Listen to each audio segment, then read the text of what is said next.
잠시 기도하시고 하나님 말씀 같이 나누겠습니다. 도움이 어디서 올꼬 눈을 들어서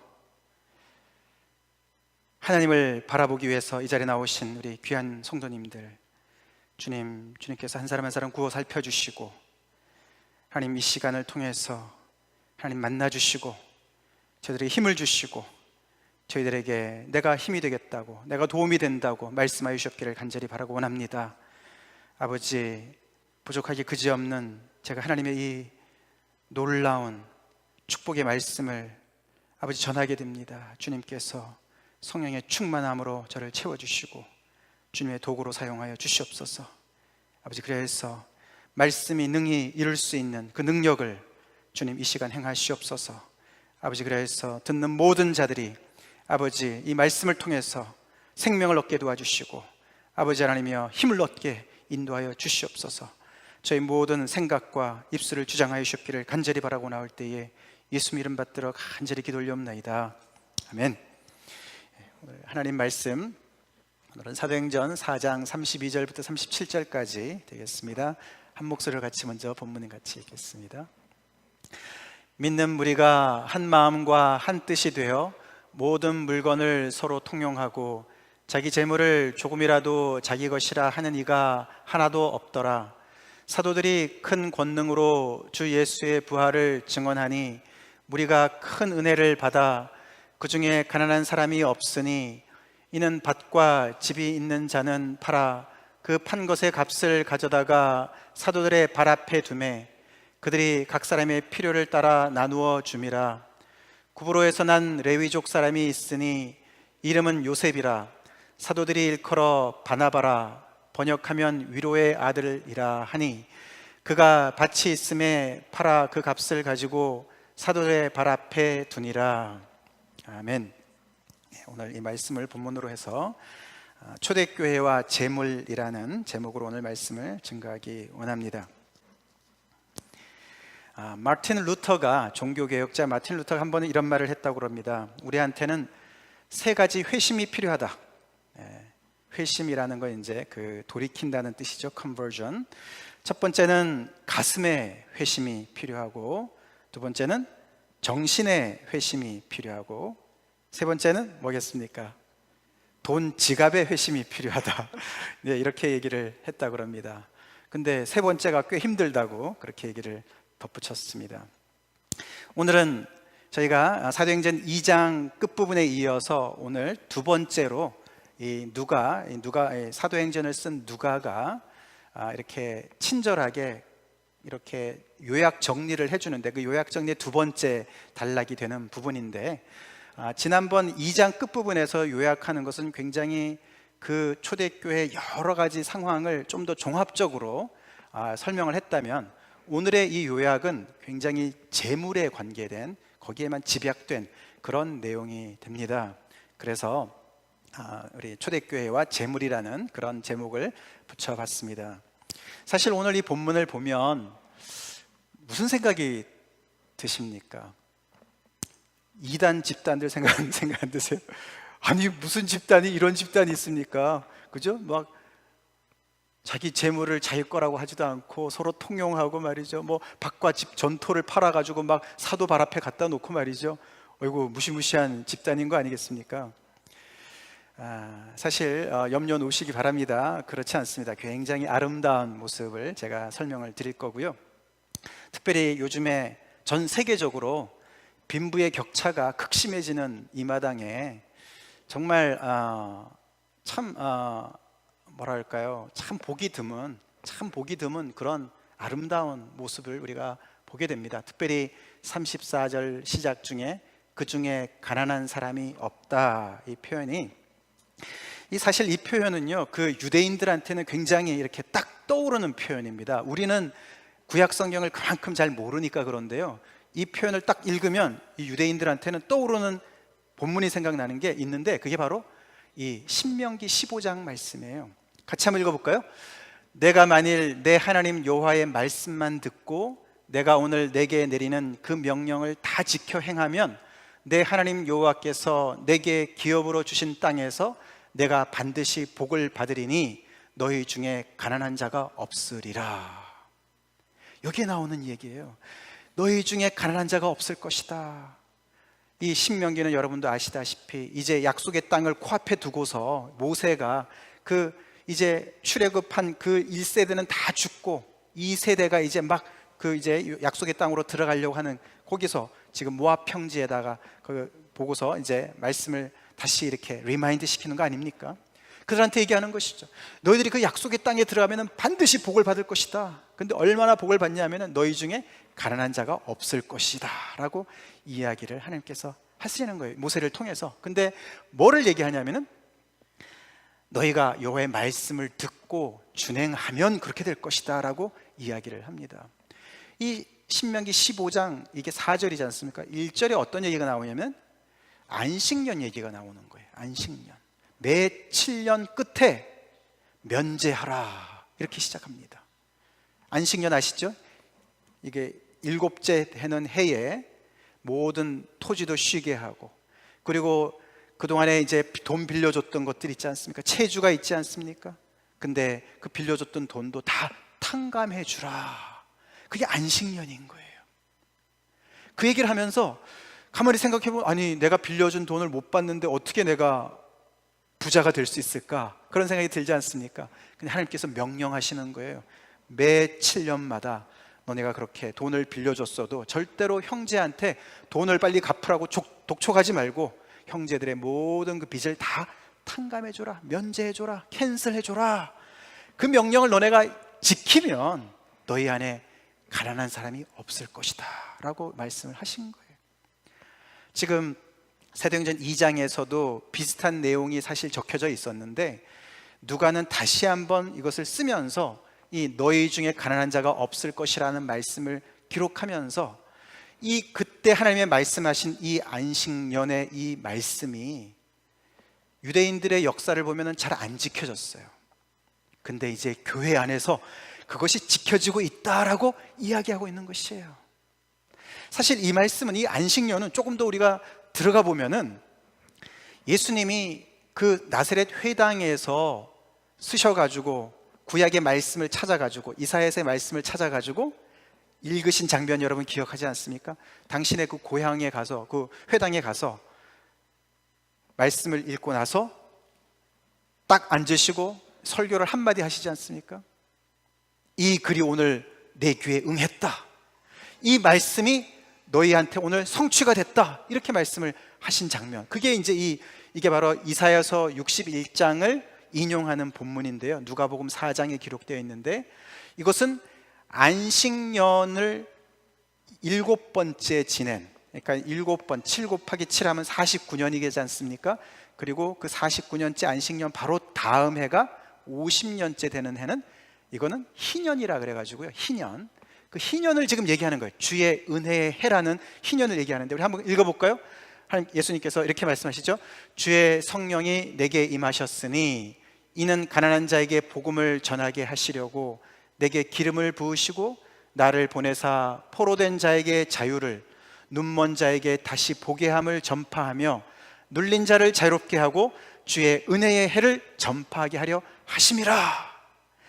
예수님께서 당신의 사역 초기에 이 말씀을 하시면서 하나님께서 나에게 성령을 부어주시고 내가 그래서 기름 부은 자로서, 그리스도로서, 우리 지난주 보지 않았습니까?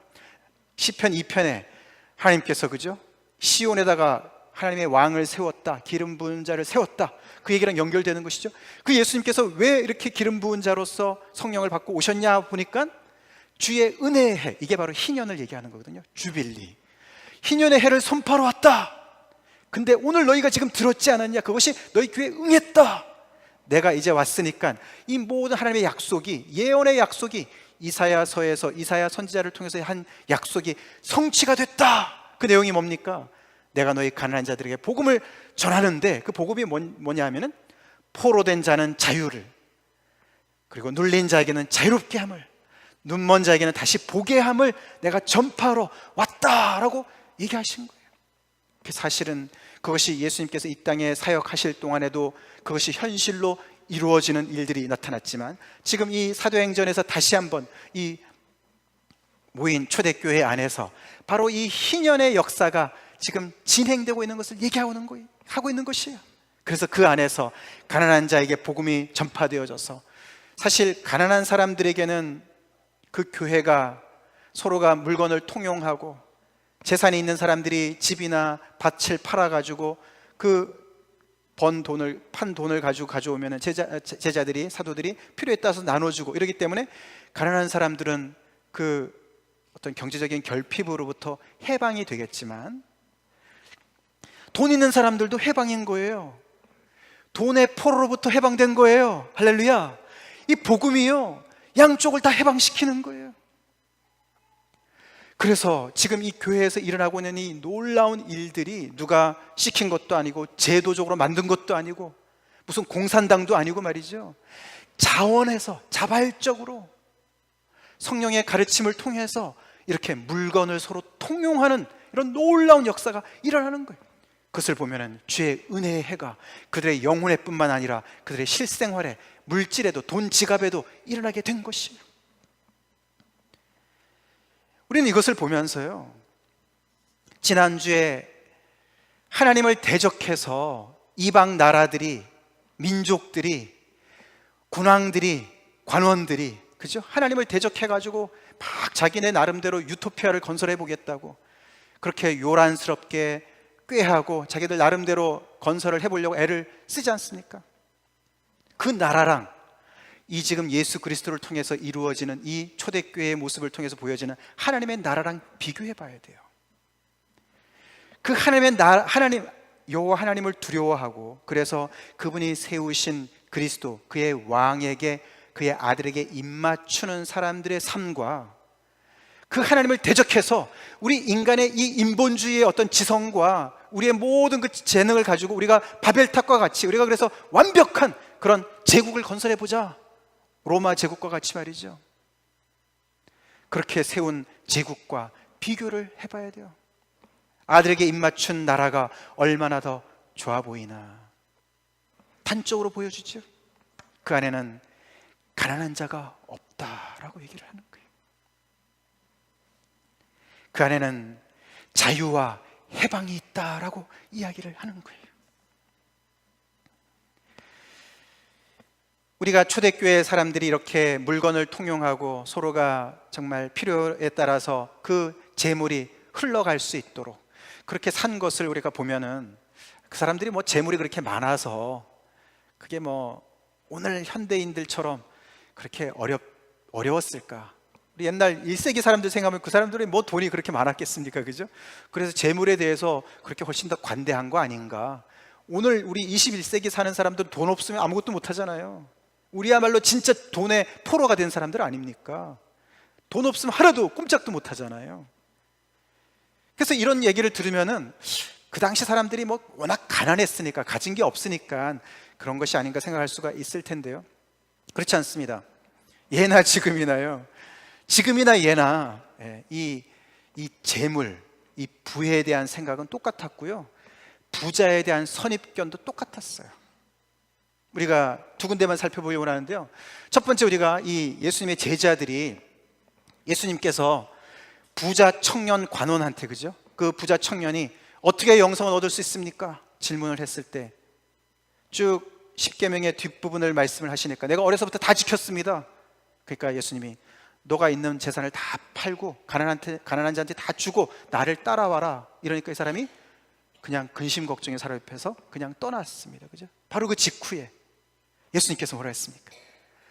부자가 천국에 들어가기가 얼마나 어려운지, 얼마나 어렵다 그랬습니까? 약대가 바늘귀로 들어가는 것보다 더 어렵다, 그렇게 말씀을 하셨어요. 거기에 대해서 제자들이 깜짝 놀래가지고 이렇게 얘기를 하지 않습니까? 제자들이 그 얘기를 듣고서 몹시 놀라서 엄청 놀란 거예요. 그렇다면 누가 구원을 얻을 수 있습니까? 여기를 보면은 제자들의 생각 속에는요, 그들의 이 아주 쩌들어 있는 생각 속에는 부자는 첫 번째로 구원받는 사람들이다라는 생각을 가지고 있는 거예요, 지금. 그것은 사실 굉장히 신학적인 이야기였습니다. 구약을 보면요, 구약에 하나님께서 하나님의 말씀대로 순종하는 자들에게 이런 땅의 기업들에 대한 약속들을 많이 하지 않았습니까? 그래서 돈을 많이 조상으로부터 물려받은 것이든 하여튼 간에 뭐 똑똑해가지고 능력이 있어서 많이 모은 사람이든 그 사람들은 다 어떻게 해요? 그 재물을 누릴 뿐만 아니라 거기에 대해서도 신앙의 인정까지 다 받았던 시절에 있었던 사람들이에요.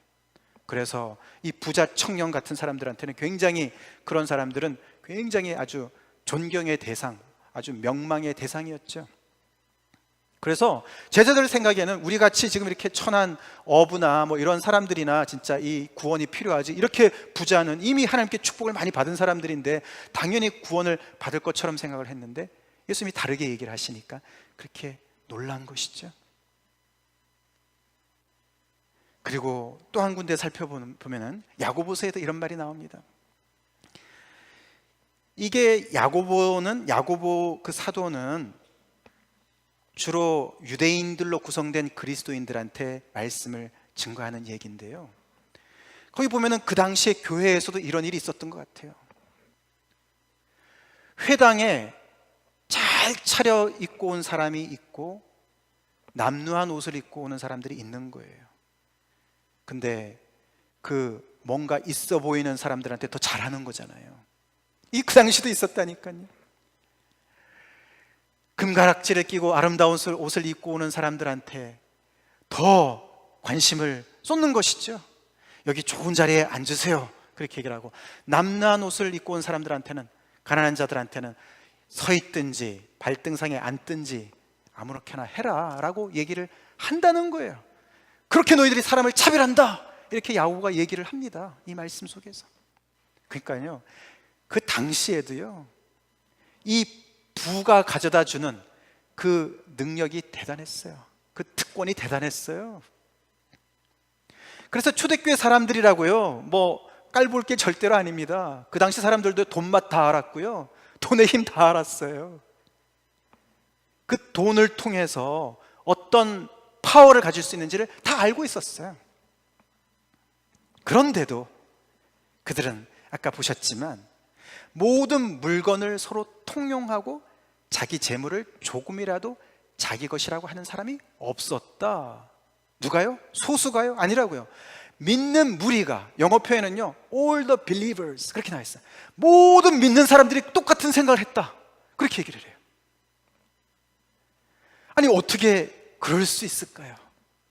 그게 간단한 얘기 같지만요, 가만히 생각해 보세요. 특별히 그 32절 말씀 제가 좀 읽어드렸지만, 믿는 무리가 한 마음과 한 뜻이 되어 모든 물건을 서로 통용하고 자기 재물을 조금이라도 자기 것이라 하는 이가 하나도 없더라. 어떻게 이런 재물에 대한 통념을 다 버렸냔 말이에요. 그 32절만 가만히 보시면 이런 게 보이지 않습니까? 초대교회 성도들은 이 재물 앞에서 굽신거리지 않았어요. 재물 앞에서 절절매지 않았어요. 그렇죠? 모든 물건을 서로 통용했단 말이에요. 이 재물을 놓으면은 죽을 것 같은 그런 마음이 없었던 거예요. 집착이 없었던 거예요. 마치 이 사람들을 보면요, 그 사람들 앞에서, 이 초대교회 성도들 앞에서 재물은 깨갱하는 것 같지 않습니까? 그렇지 않아요? 재물들이 깨갱하고 있어요. 지금 재물 앞에서 절절매야 되는데 말이죠.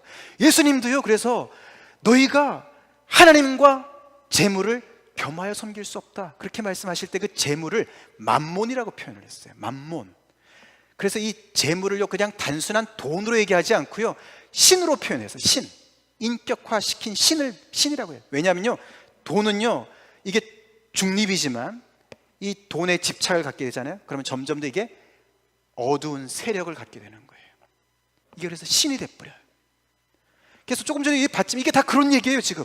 그래서 이 돈이 하나님께서 부여하신 어떤 기능 이상의 그런 능력을 가지면서, 이 돈이 마력을 가지면서 말이죠, 만몬 행세를 하면서 신내 노릇을 하면서 모든 사람들을 억압하는 거예요.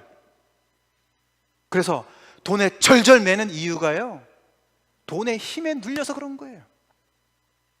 근데 아까 32절 보니까 뭐예요? 모든 물건을 서로 통용해요. 이거 너 필요해? 가져가. 물건이 깨갱하죠. 재물이 깨갱하죠. 도대체 어디서 이런 파워가 나왔냔 말이에요. 이 32절의 파워를 느껴봅시다. 특별히 오늘날 같이 이렇게 물질 만능주의 세계에서 한번 생각해 보십시오. 이게 복음의 능력입니다. 할렐루야. 이게 복음의 능력이에요. 재물이 군림하는 파워가 다 상실돼 버렸어요. 십자가 위에서 그 모든 그 권세와 그 정사와 권세가 다 무장해제됐어요. 할렐루야. 구경거리가 됐어요. 그래서 그냥 돈은 돈일 뿐이에요. 하나의 수단일 뿐이에요. 있다가도 없고 없다가도 있을 수 있는 수단에 불과한 것이에요. 그래서 이 재물이 자기의 본 위치를 차지했어요. 초대교회에서. 할렐루야. 그것을 우리가 보게 되지 않습니까? 그렇게 할 수 있었던 이유를 이 누가는 뭐라고 얘기합니까? 믿는 무리가, all the believers, 모든 믿는 사람들이 한 마음과 한 뜻이 되어서 그렇게 했다 그랬어요. 그 안에 온갖 각양각색의 사람들이, 빈부격차뿐만 아니라 남녀노소, 모든 성장 배경이 다 다른 모든 사람들이 모여있는 무리인 거예요. 이런 사람들이 어떻게 한 마음과 한 뜻이 되었을까? 거기에 비밀이 있어요. 그래서 그들은 마음과 뜻이 하나가 되니까, 그 안에 결속력이 생기니까 물질까지도 서로 통용하게 되는 그런 결속력이 생겨난 거예요.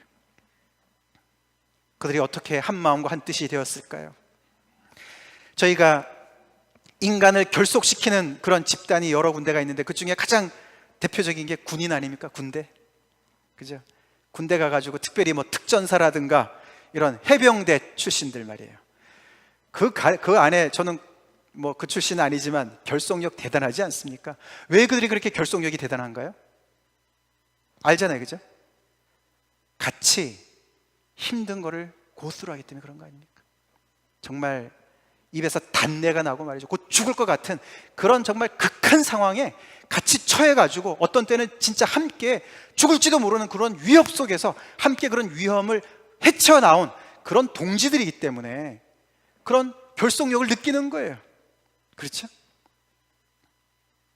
이들은 도대체 어떤 한계의 상황을 지내왔길래 이렇게 그들의 마음이 다 중구난방이었을 텐데, 뜻도 중구난방이었을 텐데 어떻게 그것이 하나가 되었을까?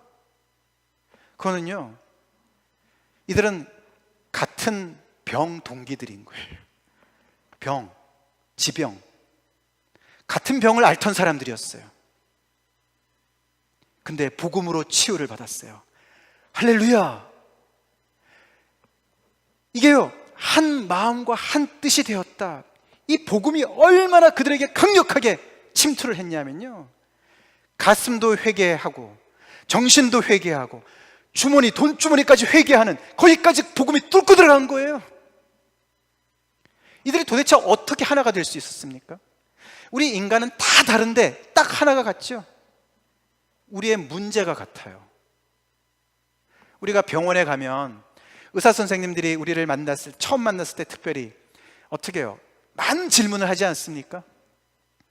가족 병력도 물어봐요, 그죠? 그리고 어떤 직업을 지금 종사하고 있는지도 물어봐요, 그죠? 그런 걸 다 들어봐야 돼요. 그래야지 이 사람이 지금 어떤 상황에서 이런 병이 생겼는지 더 정확하게 진단할 수 있기 때문에 그렇습니다. 근데 교회에 오면은요, 성경은요, 그런 진단이 필요 없어요. 다 똑같은 병이 있어요. 그게 뭐죠? 하나님을 떠난 죄의 병인 거예요. 여기 지금 초대교회에 모여있는 이 사람들은요, 극한 상황이 어떤 극한 상황이었냐면 바로 메시아 예수 그리스도를 잡아 죽인 죄인의 자리에 그 극한 상황이었어요. 그래서 하나님의 진노의 대상으로 앉아있는 그 극한 상황을 깨닫게 된 것이에요. 거기서는 다 똑같이 만나죠. 다 똑같이. 모든 사람이 죄를 범하였음에 우리 인간은 그 자리에 가기 전에는 절대로는 평등하지 않습니다. 인간이 어디가 평등합니까? 얼마나 차별이 많습니까? 돈 많은 사람, 건강한 사람, 얼마나 차별이 많습니까? 차등이 당연히 있죠.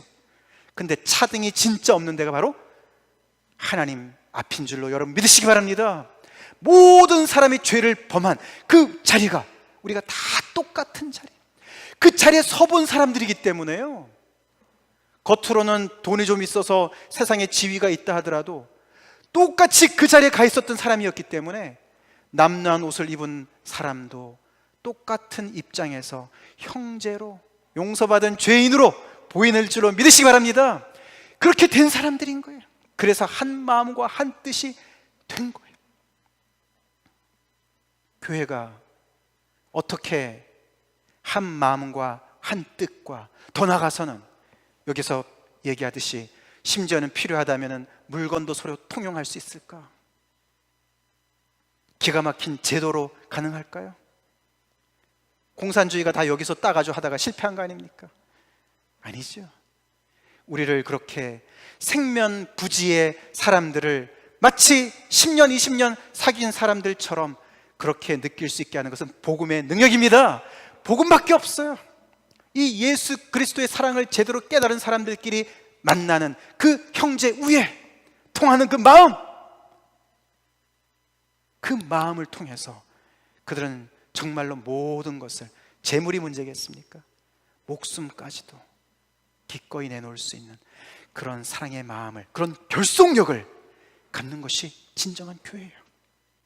그들은 그런 것을 가지고 있었어요. 그게 참된 교회의 모습이에요. 오늘 본문에서는 그 복음을 사도들이 큰 권능으로 주 예수의 부활을 증언했다. 그 복음의 내용의 핵심이 바로 주 예수의 부활이죠. 주 예수의 부활이에요. 그 주 예수의 부활의 그 사건을 통해서 이 유대인들이 예수 그리스도가, 십자가에서 죽으신 예수 그리스도가 되신 것을 알게 되지 않았습니까? 이처럼 복음이 우리에게도 임하길 간절히 기도합니다. 우리 교회 성도들 한 사람 한 사람에게도 우리의 가슴뿐만 아니라, 우리의 생각뿐만 아니라 우리의 돈 지갑에까지 꿰뚫고 들어가서 우리를 그리스도 안에서, 이 십자가 앞에서 우리를 이렇게 결속하는 그런 복음의 능력을 경험하는 저희가 되길 간절히 기도합니다. 안 그러면은 사도행전 그냥 정말 너무 디프레싱합니다. 이런 역사가 우리 안에도 오늘도 재현되기를 우리가 간절히 기도하면서 그렇게 하나님 앞에 나가지 않는다면 정말 우리는 너무너무 정말 하나님 앞에 죄를 짓는 것이. 여러분들은 재물로부터 얼마나 자유하십니까? 나는 자유해, 이런 사람도 없죠. 늘 도전이 되죠. 그 집착에서부터 벗어나 보신 적이 있으십니까? 제가 아주 옛날에요, 많은 분들이 아시지만 저는 이제 그 운동을 굉장히 좋아하고 특별히 이제 테니스를 많이 좋아했습니다. 그래서 틈이 날 때마다 이제 테니스를 너무너무 이제 많이 치고 그랬는데, 제가 이제 공부가 끝나고 이제 다른 데로 이전할 때 저희 친구들이 제가 좋아하는 선물을 이제 한 거예요. 그게 이제 테니스 라켓이었어요. 그래서 제가 아주 너무너무 귀하게 여기고 그랬는데, 제가 이걸 너무 좋아하는 거예요. 하나님 앞에 죄송한 거예요. 점점 더 이게 집착이 되는 거예요. 이게 점점 더 만몬의 이 파워가 느껴지는 거예요. 제가 어떻게 했는지 아세요?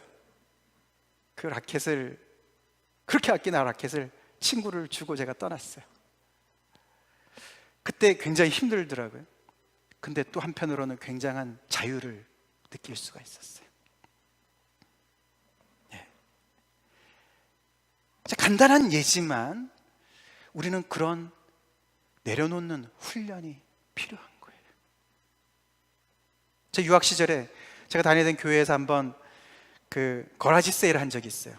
그래서 뭐 집에서 안 쓰는 물건들 다 가지고 오자고 뭐 이래가지고 했는데요, 저희는 아무리 찾아봐도 뭐 가난한 유학생 뭐 간지 1년도 안 됐는데 뭐 있습니까? 그래가지고 하나 뭐 이렇게 그냥 옷장 같은 거 하나 이제 뭐 거의 누가 쓰지도 않을 것 같은 거 이제 가져간 거예요.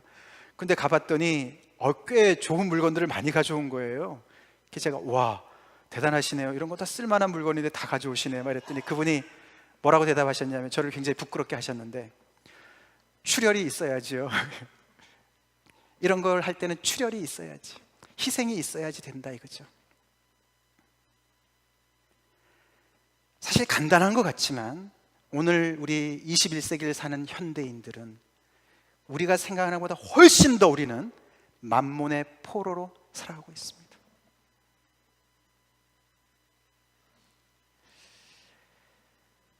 오늘 우리가 이 본문을 가지고요, 이 초대교회들이 어떻게 재물과 관계를 맺었는가를 우리가 심각하게 다시 한번 재고를 해보고 하나님 앞에 우리가 다 헌신하고 결단하는 시간을 가지면 너무 좋겠습니다.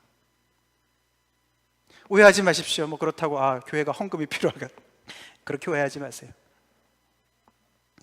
이것은 바로 복음의 능력입니다. 복음의 능력 때문에 가능한 거예요. 같이 읽어볼까요? 내가 복음을 부끄러워하지 아니하노니 이 복음은 모든 믿는 자에게 구원을 주시는 하나님의 능력이 됨이라. 먼저는 유대인에게요, 그리고 헬라인에게로다.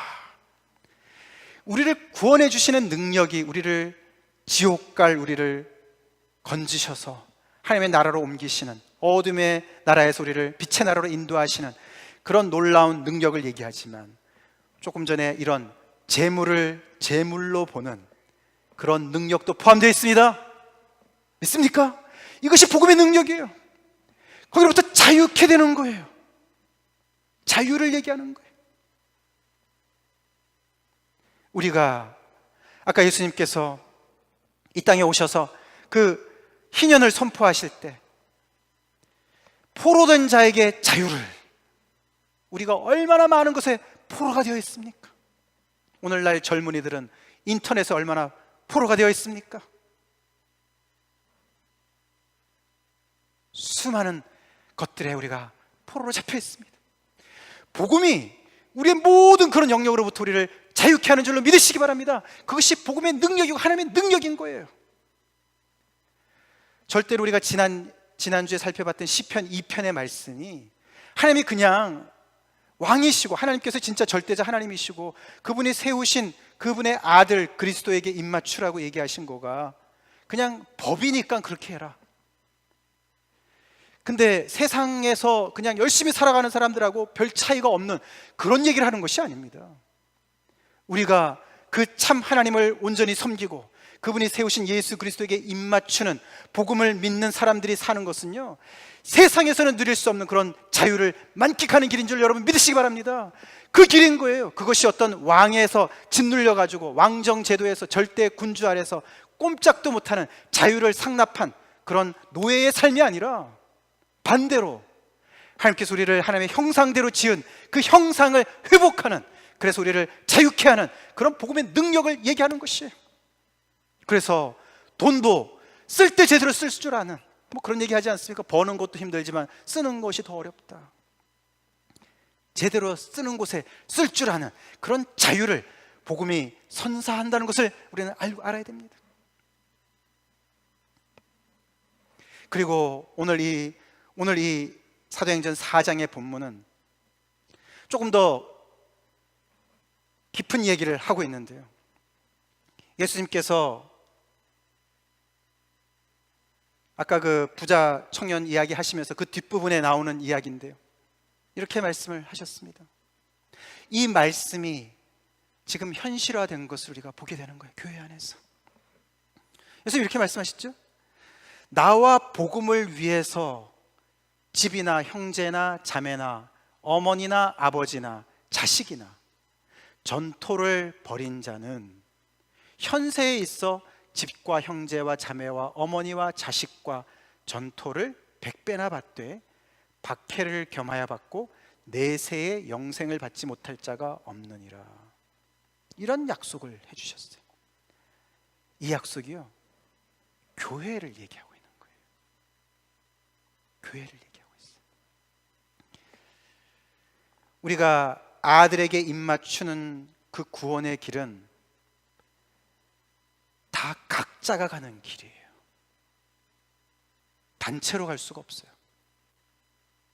예수를 믿는 결단은 각자 홀로, 철저히 홀로, 남편도 아내도 부모도 자식도 어떻게 해줄 수가 없는 거예요.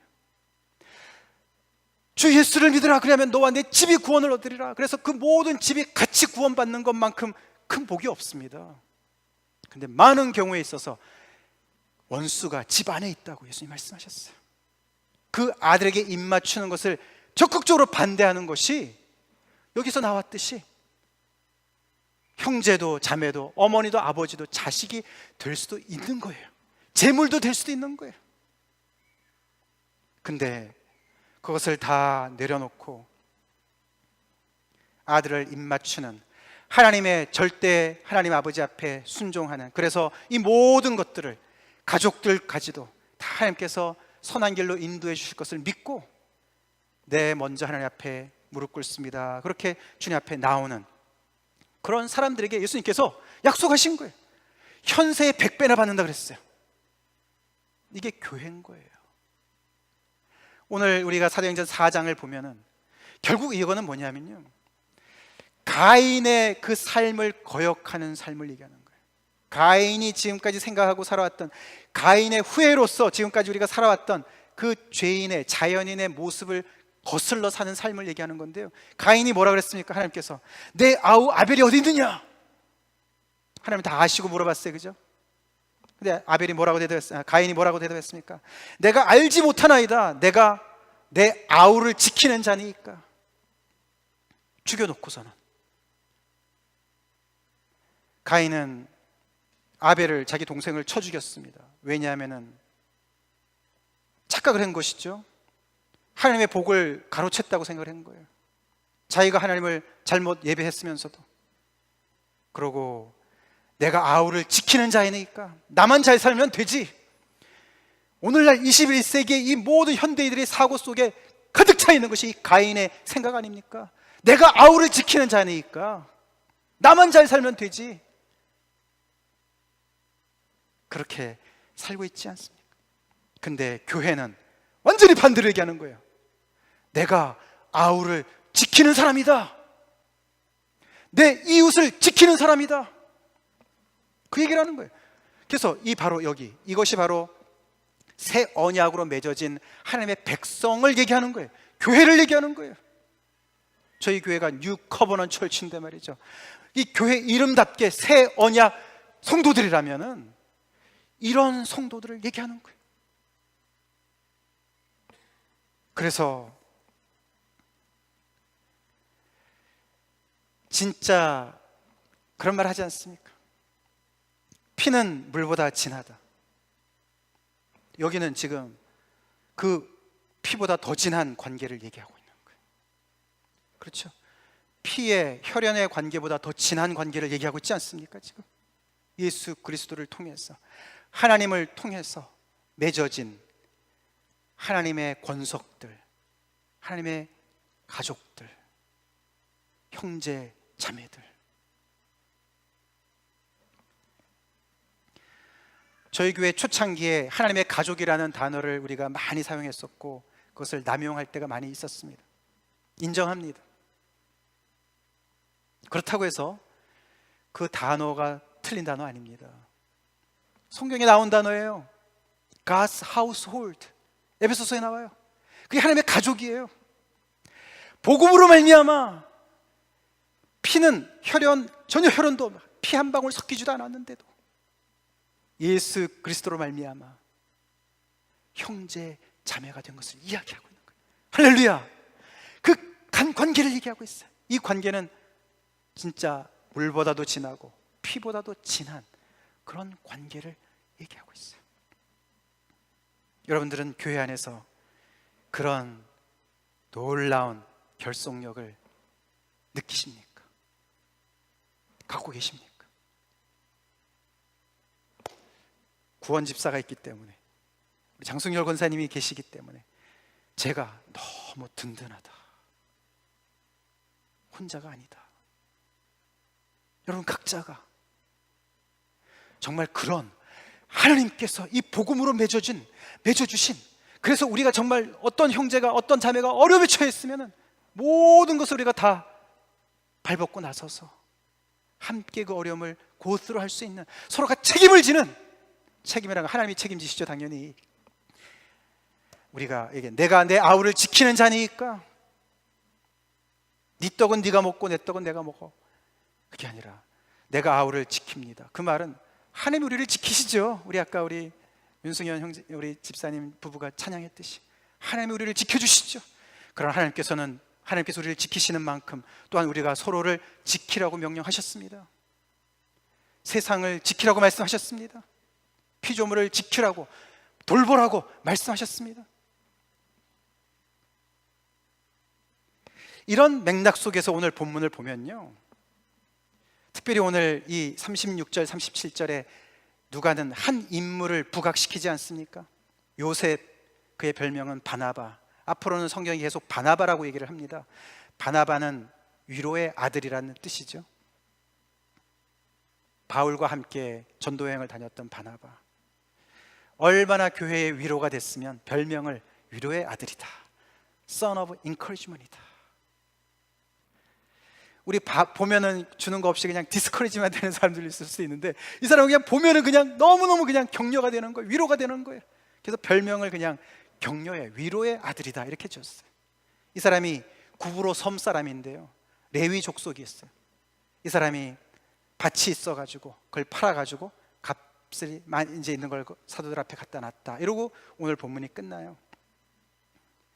그거는 그 바나바가 판 밭이 돈이 엄청나게 많아가지고 대표적으로 제일 많아서 대표로 쓴 게 아니고요, 앞으로 이제 다음 단계부터 계속 전개되는 이야기랑 연결되기 때문에 이렇게 얘기하는 거예요. 아까도 보았지만 all the believers, 전토가 있는 사람들은 바나바처럼 그렇게 다 한 거예요. 그렇지만 이 바나바를 우리가 좀 초점을 맞춰 봅시다.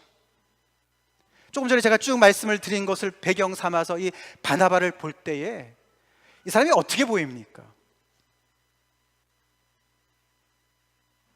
대단한 사람으로 보이지 않습니까?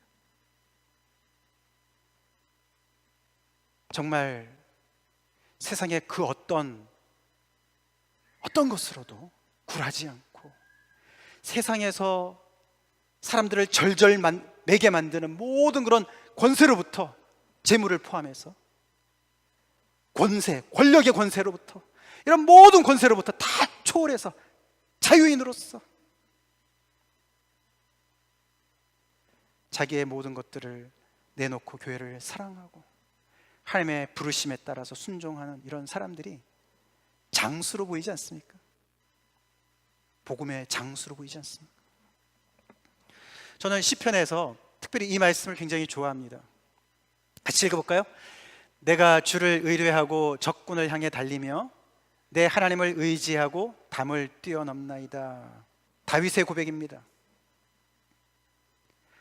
지난주에 제가 시편 1편과 2편을 말씀을 드리면서 하나님은 우리에게 하나님의 율법만 주시지 않으셨습니다. 우리에게 그리스도도 주셨습니다.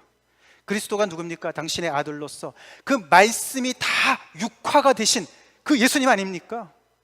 그래서 하나님의 율법은요, 말씀은요, 우리가 그냥 묵상하고 끝나는 것이 아니에요. 말씀을 아무리 묵상한다 하더라도 그 말씀이 우리 안에서 체화가 되고 내 것이 되지 않으면 다 허공에 뜬 이야기입니다. 이게 바로 이 다윗이요, 그 하나님의 말씀이 육화가 된 대표적인 사람이에요. 그게 그리스도의 모습인 거예요. 다윗이 이렇게 얘기하죠. 내가 적군을 향해서 달린다. 장수예요. 다윗이 얼마나 맹장이었습니까? 그죠? 그리고 담을 뛰어넘는 거예요. 하나님을 의뢰해서, 하나님을 의지해서, 두려워서 숨어 있는 것이 아니고. 근데 이 사람이 처음부터 이러지 않았어요. 시편 18편을 보시면은요, 처음에 그의 출발은요, 그는 사망의 올무에 묶여있는 죄인이었어요. 하나님 살려주세요, 저 살려주세요, 그렇게 하나님 앞에 간절히 외쳤던 사람이에요. 이렇게 얘기합니다. 사망의 줄이 나를 얽고 불의 창수가 나를 두렵게 하였으며 수울의 줄이 나를 두르고 사망의 올무가 내게 이르렀도다. 이 지옥의 줄이 자기를 꽁꽁 얽어매가지고 도대체 어떻게 해볼 도리가 하나도 없는 그런 사람이었어요. 온 사방에 두려움이 가득하고 말이죠, 언제 죽을지 모르는 그런 상황에 있었던 사람이에요. 우리랑 똑같은 상황에 있었던 사람이에요. 그런 상황에서 그가 하나님께 부르짖습니다. 그의 부르짖음을 하나님께서 들으시고 천지를 진동하면서 그를 구원해내십니다. 그래서 이 긴 내용이기 때문에 짧게 말씀을 드리기 위해서 건너뜁니다.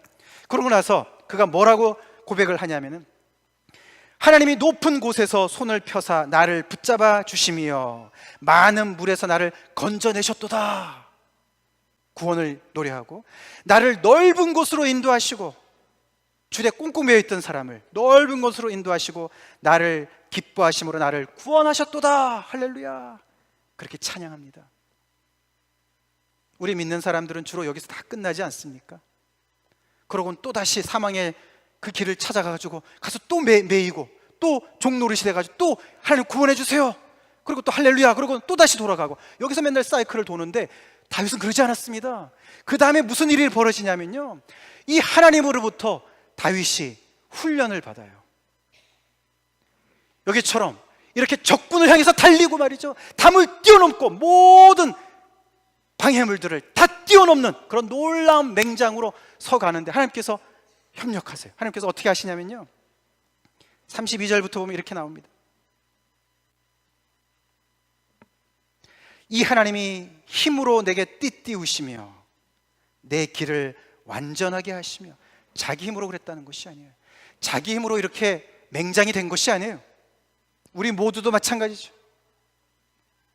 하나님이 힘을 주신 것이죠. 그에게 띠를 띄워주신 것이죠. 그리고 나의 발을, 다윗의 발을 암사슴 발 같게 하시며 나를 나의 높은 곳에 세우시며 내 손을 가르쳐 싸우게 하시니 내 팔이 놋활을 당기도다. 어디서 싸움을 배웠나 봤더니 하나님께서 가르쳐 주시죠. 그에게 힘도 주시고 그의 발도, 그의 팔도, 그의 손도 힘있게 하시고 팔을 당길 수 있는 그런 솜씨를 주셨다. 또 주께서 주의 구원하는 방패를 내게 주시며 주의 오른손이 나를 붙들고 주의 온유함이 나를 크게 하셨나이다. 이것이 다 시적인 표현이지만 결국에는 그가 이런 맹장이 된 것은 여호와 하나님의 능력 때문에 된 것이. 하나님, 우리 믿는 모든 한 사람 한 사람을 이리로 끌고 가기를 원하시는 줄 여러분 믿으시기 바랍니다. 믿으십시오. 맨날 그 자리에서 맴돌지 마시고, 저를 포함해서 말씀드립니다.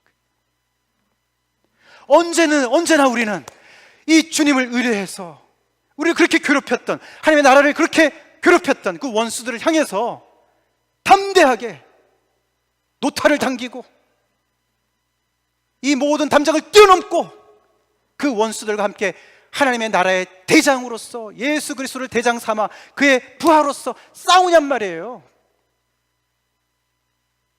언제나 맨날 우리는 우리의 그 삶으로 다시 돌아가서 또 죄에 빠지고 또 다시 사망의 올무에 매어가지고 헤매다가 살려주세요, 구원해주세요, 이 문제 해결해주세요, 저 문제 해결해주세요, 그러고 맨날 우리 일생을 허비하고 있냐 말입니다.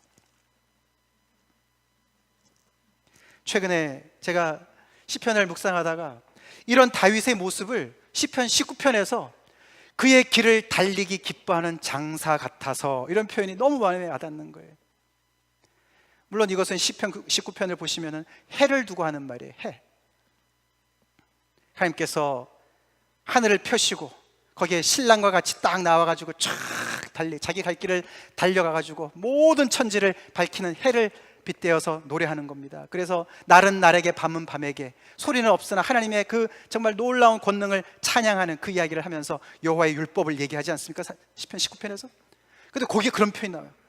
그의 길을 달리기 기뻐하는 장사 같아서.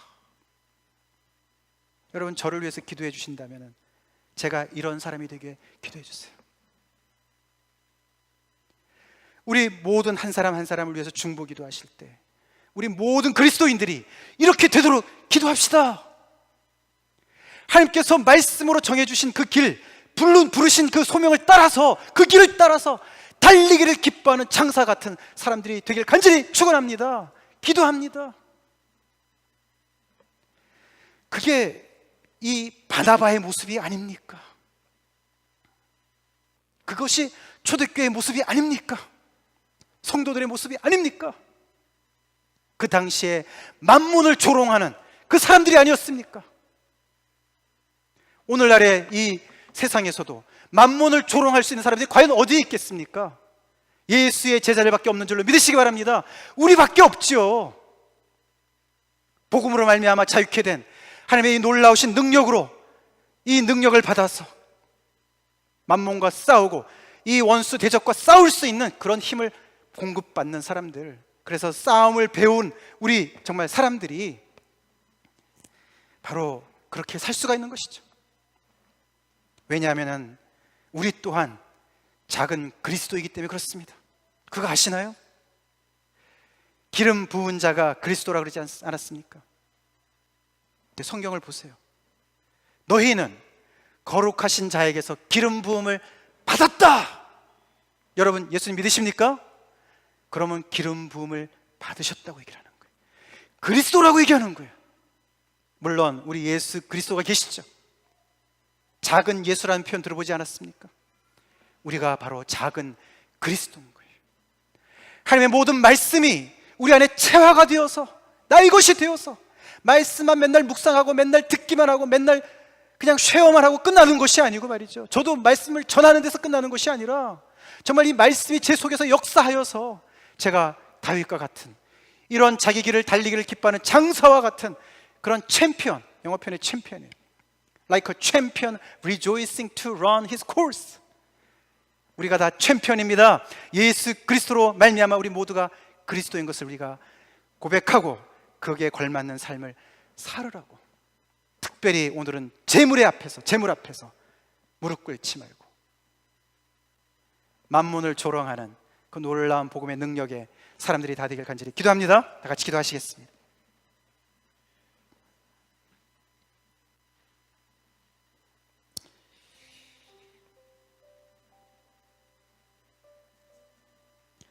복음의 전체 사이클을 다윗의 아까 시편을 통해서 한번 생각해 보십시오. 여러분의 상태는 지금 어디십니까? 사망의 줄에 매여 계십니까? 옴짝달싹 없는 상황 속에서. 그렇다면 하나님께 부르짖으십시오. 하나님이 응답하십니다. 구원하십니다. 최근에 그런 어려움 속에서 구원 받으셨습니까? 하나님을 찬양하십시오. 하나님께 감사하십시오. 하나님께 예배하십시오. 그리고 그 은혜를 잊지 마시고 전진하십시오. 하나님, 저를 다윗과 같이 저에게도 영적 싸움에서 승리하는 그런 장수가 되게 해주십시오. 저의 발을 암사슴발 같이 해주시고 저의 팔에 힘을 주시고 노화를 당기는 정말 그런 재주도 주시고 싸움을 가르쳐 주십시오. 그래서 제가 절절매든 모든 하나님의 원수들과 당당히 싸워서 주님께서 주시는 그 힘으로 승리하게 해주십시오. 그래서 그 원수들을 뒤쫓아가서 그들이 정말 망하기 전에는 돌아서지 아니하고 그들을 쳐서 능히 일어나지 못하게 하는, 그들을 발 앞에 엎드리게까지 하는 그런 승리의 삶을 살게 주님 인도해 주십시오. 그렇게 기도하십시오. 특별히 재물 앞에서, 이 만몬 앞에서 절절매고 있는 현대인들 앞에서 교회라면 우리가 서로가 형제 자매들이 함께 서로를 지키는 그런 언약의 관계 속에서 자유인으로서 서로를 깊이 사랑하고 혈연보다도 더 깊이 사랑하고 그런 결속력을 통해서 세상의 모든 만몬에 사로잡혀 잡힌 자들을 일깨우는 그 삶에 주님 다시 헌신합니다. 다 같이 기도하는 시간 갖겠습니다. 다 같이 기도하시겠습니다. 살아계신 하나님 아버지 감사합니다. 오늘도 하나님의 살았고 운동력 있는 말씀을 통해서 저의 삶을 비춰주시고 마땅히 살아야 될 아버지 그 길을 보여주시는 애 감사드립니다. 하나님, 오늘 말씀이 옥토에 떨어지게 하시고 100배, 60배, 30배의 결실을 맺도록 주님 축복하여 주시옵소서. 들은 말씀을 마음판에 잘 새기게 도와주시고 잘 지키게 도와주시고 곱씹어보고 묵상하게 도와주시고 성령의 도움을 통해서 그 말씀이 체화가 될 수 있도록 삶에 적용이 될 수 있도록 주님 축복하여 주시옵소서. 우리 각자의 처해 있는 그 아버지의 그 현 상태에서 주님 앞에 나오는 한 사람 한 사람 주님께서 만나 주시고 말씀해 주시고 인도해 주셔서 우리 모두가 다윗같이 바나바같이 아버지 이렇게 하나님께서 부르신 그 길을 달리기를 기뻐하는 장사 같은 우리 모두가 되게 주님 인도하여 주시옵소서. 예수님 이름 받들어 간절히 기도 올리옵나이다. 아멘. 지금은 우리 주 예수 그리스도의 크신 은혜와 하나님 아버지의 극진하신 사랑하심과 성령의 교통 내주 임재하심이 오늘 말씀을 듣고 이 복음의 능력에 사로잡혀서 자유인으로서 하나님의 자녀로서 하나님의 부르심에 합당한 그 길을 달리기를 정말 기뻐하는 장사와 같이 살기를 원하는 모든 사람들 머리 위에 지금부터 영원토록 함께 하시길 간절히 기도하옵나이다. 아멘.